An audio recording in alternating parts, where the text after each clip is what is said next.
How Still It Is by Matsuo Bashō. How still it is, cicadas, buzzing in sun, drilling into rock. In the haiku, How Still It Is, the poet states that nature is a constant cycle of silence, peace, and disruption. The poet begins building his theme by explaining the silence that can be found in nature.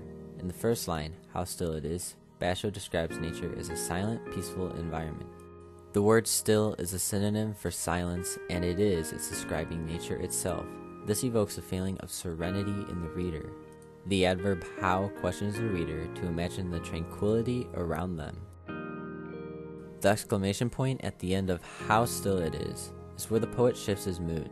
Bashō goes from explaining the silent nature, then conveys the voices of the cicadas echoing through the air. The poet builds his theme in the following two lines of the haiku. The poet describes the disruption of the silence by the sound of the cicadas buzzing in the sun. Cicadas are a symbol of summer in Japanese culture that show they are a part of nature. The word buzzing is an example of an onomatopoeia. It represents the contrast between the soothing silence and the disruptive cicadas. In the last line of the haiku, drilling into rock, the poet describes the constant cycle that nature goes through.